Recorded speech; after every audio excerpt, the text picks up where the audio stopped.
Let's talk about habits. Let's talk about the most deadly habits that I've come across in my time teaching guitar. I'm Dan Thorpe, I've taught guitar for over 11 years full time, and over that time I've done thousands of lessons and I've seen so many bad habits. Now if you struggle to play guitar and you want to play more freedom, explore the fretboard and have a lot more fun, then keep watching because I'm going to talk about the 6 terrible bad habits that you've got to fix right now, and one of them is something that I've seen pretty much every student do. So keep watching and I'm going to show you exactly how to fix them as well, plus the thing that you should never ever do on the guitar. Alright, the first really bad habit I see a lot of students struggle with is jagged up strums. Okay, when they strum, their up strums kind of be like this. Now if you struggle to do up strums, even if you played for a while, then this is going to really help. What you want to do is make sure you grip the pick not too tight. So try gripping the pick a little bit soft. Okay, and when you do your up strums, try and strum just the top 3 strings, the G, B and high E, the 3 strings closest to the floor. And just practice doing that for a little while, nice and light, because there is nothing worse than having a strum sound that's kind of like, sounds like a bag of hammers in a washing machine or something like that, you know, bam, bam, bam, bam. It's just a noise, okay? So you want nice, light and gentle, because strumming should be, a lot of people can get a loud strum sound, but they struggle to strum soft. The first step is just being able to get a relaxing strumming sound. Whatever chord you're playing, just strum those 3 up strums nice and soft, and try and push through the strings at the same time. Don't twist your wrist, otherwise you'll get a harp sound. But gripping the pick softer usually helps with this. And you need repetition, you need to experiment with the pressure, different picks. This is one of my custom made picks from the Dan Thorpe Acoustic Academy. You know, it's a nice light pick.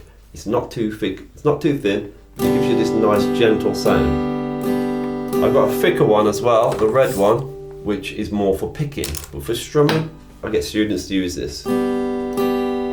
Okay, so that's the first thing. And the second thing is what I call the death grip. This is something you should absolutely never do on the guitar. There's never any reason to use a death grip, okay? And what that is when people squeeze the life out of the strings, they press so hard, it's almost like they're throttling the strings. You know, kind of like Homer Simpson when he does it to Bart Simpson. And he gets angry, okay? So you want to relax, okay? Pick one note now. Let's choose fret 3 of the low E string.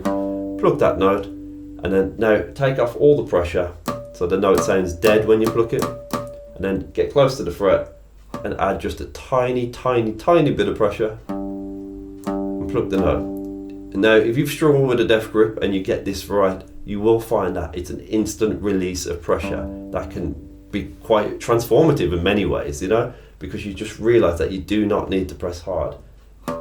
Really helps when you take off the pressure and you can get a dead note, because then all you need to do is just add that little bit of pressure, and it's barely anything. If I was to give it a scale of, you know, 1 to 10 in terms of how hard I'm pressing there, that there is a 1. Now if I press with a 10,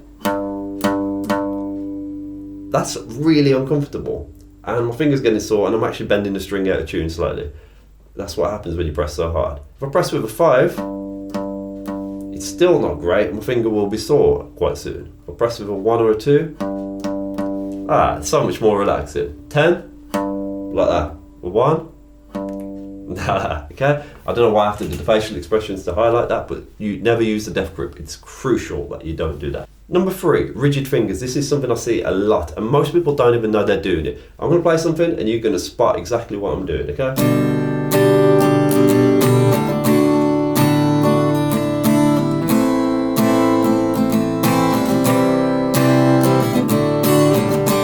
Okay? Bonus points if you know what song that is, by the way. Right, well, what am I doing there? My pinky finger, and sometimes my index finger as well, was intentionally, I was doing this intentionally, by the way, was being out there, sticking right out there, okay? Watch that, look, it's really far out, particularly on the D chord, okay? Rigid ramrod fingers. You do not want that. You want to try and relax your fingers and always keep them close to the fretboard, because otherwise it's a hard habit to get out of. It'll slow down your chord changes, slow down your movements. And when you want to add little flicks and fancy fills, it becomes harder when your fingers are out there, because you try and do it and you got to relax the finger and then bring it in, and it's just like, Okay, now I'm going to struggle. So keep your fingers relaxed and close to the fretboard. That's rigid fingers. Number 4, or should it be number 4? Because this one's about finger picking, okay? And it's finger picking with a shy tone. As you might know, I love to finger pick. I teach a lot of it. And what a lot of people do, the big mistake they make, is they finger pick kind of like this. And you get this really weak tone. Instead, you want a nice, bold, bright sound like this. Okay? And that goes for whether you're finger picking melodies or doing Travis picking.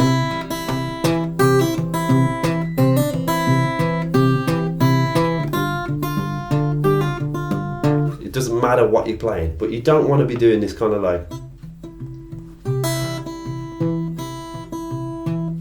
that. It's just not good. So getting every single note you pick with a nice bright sound is really key. Try the pattern here, okay? It's 4-note pattern, low E, G, B, high E.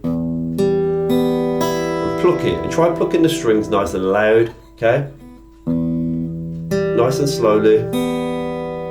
If you need to pluck each string on their own, and see if you can get a bit more volume and a little bit of a brighter sound. It's just that simple. You know, there's lots of other things you can do. You can watch all the videos in my channel as well, lots of tips on finger picking and doing that sort of stuff, okay? But a simple thing to do is just pluck each string over and over and build up the muscle memory and the dexterity in your picking hand. But whatever you do, make sure when you finger pick,